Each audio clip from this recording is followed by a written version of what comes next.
Halo semuanya, di video ini kita akan mempelajari mengenai perlakuan panas untuk baja perkakas atau tool steel di bagian kedua, yaitu bagian hardening. Jadi di video sebelumnya atau di video lainnya kita telah membahas mengenai perlakuan panas tool steel, mengenai annealingnya atau pelunakannya. Kali ini kita mempelajari atau melihat mengenai bagian pengerasannya. Mari kita lihat seperti apa proses treatment untuk pengerasan baja perkakas.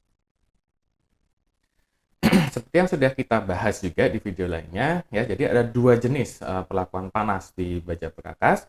Yang pertama adalah yang diperuntukkan untuk pembentukan baja perkakas tersebut menjadi komponen yang akan kita gunakan.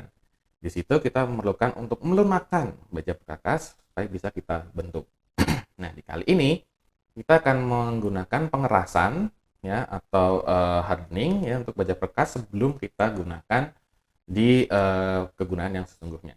Ya, untuk final application, sehingga baja perkakas tersebut kita bisa panaskan dengan menggunakan ozonasi, quenching, dan tempering untuk mendapatkan kekerasan yang cukup tinggi.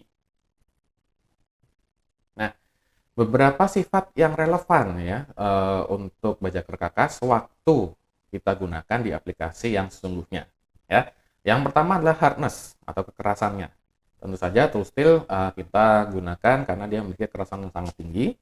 Ya, dan kita di sini ternyata karbon ya, karbon konten atau kandungan karbon menjadi faktor yang dominan terhadap kekerasan baja perkakas ini ya. Karena adanya tingginya karbon, maka setelah pendinginan biasanya akan ada austenit sisa atau retained austenit yang ada di microstructure, dan ini harus kita perhatikan ya. Kemudian kekerasan baja perkakas ya, baja perkakas biasanya berkurang seiring dengan peningkatan temperatur. Ya, jadi semakin tinggi temperatur biasanya kerasnya akan semakin berkurang ya. Sehingga di atas temperatur 600 biasanya martensit tool steel ya, kerasan yang dapat dari martensit sudah tidak sesuai lagi. Ya, sehingga kita perlu menggunakan karbida ya, adanya karbida paduan ya untuk mempertahankan kekerasan tersebut ya. Kita juga bisa lihat dari diagram ini ya, kita lihat di sini semuanya ya, walaupun dia menggunakan karbida atau martensit, di temperatur tinggi pasti kekerasannya akan mulai menurun ya, sehingga kita perlu mendapatkan kekerasan yang sangat tinggi ya, sehingga nanti waktu kita gunakan di temperatur yang cukup tinggi suatu aplikasinya, walaupun kekerasannya menurun tetapi dia masih dalam range yang bisa kita gunakan ya. Berikutnya adalah hardenability ya. Hardenability atau kemampuan kekerasan itu berhubungan dengan maksimum ya, maksimum kekerasan yang dapat dicapai ya, dan juga kedalaman kekerasan dalam baja kita ya. Nah, austenite stabilizer alloying elements, jadi paduan penstabil austenite seperti nikel itu bisa kita tambahkan untuk meningkatkan hardenability ya. Tetapi di tool steel ini tidak serta-merta kita bisa memilih nikel ya, misalnya untuk sebagai austenite stabilizer untuk meningkatkan hardenability, karena pemilihan paduan itu sangat berdasarkan dari beberapa faktor ini ya, seperti pembentukan karbida, kekerasan karbida, kemampuan untuk denitriding ya, dan juga deformability ya, sehingga pemilihan paduan ya tidak serta-merta untuk meningkatkan hardenability tetapi lebih ke arah ini ya, sehingga terkadang kita juga harus memilih karbida ya yang merupakan ferrite stabilizer misalnya ya. Yang penting untuk tool steel ini kita kekerasannya cukup tinggi ya. Berikutnya adalah toughness atau ketangguhan di temperatur penggunaan ya. Biasanya kalau misalnya temperatur tinggi kita atau temperatur ruang ya, tergantung dari tool steel-nya, ketangguhan akan sangat ditingkatkan dengan adanya karbida yang bulat tetapi dia halus ya. Fine storage carbide itu biasanya memiliki ketangguhan yang relatif lebih bagus ya dibanding dengan karbida yang terlalu besar ya. Kemudian juga reduksi dari adanya segregasi atau inklusi ya, pengotor seperti sulfida atau oksida ya, dia juga bisa meningkatkan ketangguhan ya. Sifat berikutnya adalah resisten dari thermal fatigue ya. Jadi terkadang di tool steel ini juga kita gunakan di temperatur tinggi, tetapi sewaktu mungkin tidak digunakan dia akan kembali temperatur rendah, digunakan temperatur tinggi lagi, sehingga akan ada thermal cycle di sini ya, sehingga ditakutkan adanya thermal fatigue ya. Nah, thermal cycle ini atau thermal fatigue ini dapat menyebabkan cracking ya di permukaan si tool steel ini ya. Nah, crack-nya ini bisa dihindari ya atau minimal di delay ya dengan menggunakan material yang memiliki strength yang tinggi ya dan toughness yang tinggi di temperatur yang penggunaan yang tinggi juga ya. Atau bisa juga sifat ini ditambahkan di improve ya ditingkatkan dengan menggunakan baja ya tool steel dengan konduktivitas panas yang tinggi ya. Ini adalah beberapa sifat yang diperlukan ya suatu penggunaan. Nah, sekarang kita masuk ke bagian heat treatment-nya ya untuk pengerasan baja tersebut. Bisa dilihat dari diagram ini sebenarnya dia tidak terlalu beda ya dengan baja karbon putih biasa ya. Kita lihat di sini dia menggunakan austenisasi, kemudian quenching ya. Quenching bisa dengan menggunakan udara, garam ya, brine atau air biasa ya. Kemudian dia perlu ditemper untuk meningkatkan ketangguhannya ya. Tentu saja untuk tool steel yang berbeda dia memiliki range temperatur yang berbeda, tetapi sama saja ya step-stepnya atau tahapannya biasanya dia mirip, hanya range temperaturnya yang berbeda atau mungkin media phase yang berbeda ya. Kita lihat yang pertama adalah austenisasi. Ya, ini adalah tahap pertama yang kritikal di dalam proses pengerasan baja perkakas ya yang harus diperhatikan. Ya, misalnya adalah adanya larutan karbida ya, adanya karbon yang larut gitu ya di dalam austenisasi, maka dia dapat mengefek dari chemistry dan handleability di material baja kita karena ada perubahan persen karbon hasil dari larutan karbida tadi ya. Kemudian ada kemungkinan dekarbonisasi yang terjadi ya, yang mungkin akan mengubah surface chemistry dari material baja kita ya. Untuk microstructure selama annealing ya, ini ada dua perbedaan ya. Untuk di low alloy tool steel ya, semua fasa atau karbida yang ada ya, ferrit atau M3C carbide itu semua akan bertransformasi menjadi homogeneous austenite ya, sehingga di low alloy itu waktu kita annealing pasti semua akan uniform austenite ya.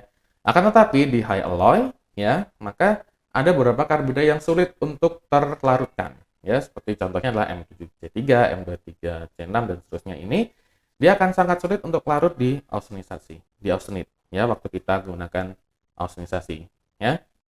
Nah, untuk melarutkan karbida-karbida jenis ini maka mungkin kita perlu untuk meningkatkan temperatur austenisasi ya hingga mendekati ke temperatur solidus liquidus ya. Mendekati temperatur dia mulai melebur ya, jadi kita harus berhati-hati di sini ya.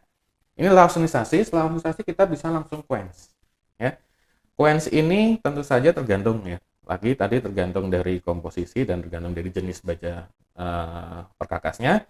Kita bisa menggunakan water, air ya, brine ya, air garam, oil, salt, inert gas atau udara ya, tergantung dari komposisi kimia dan juga tergantung dari ketebalan dari tool steel tersebut ya. Ingat tadi di depan kita sudah bahas mengenai retain austenite ya. Jadi retain austenite atau austenisisa ini bisa saja dan biasanya sih pasti akan ada di tool steel setelah quenching ya. Jumlah retain austenite-nya sendiri akan sangat tergantung dari komposisi kimianya, austenisasi temperaturnya, dan juga cooling rate-nya ya.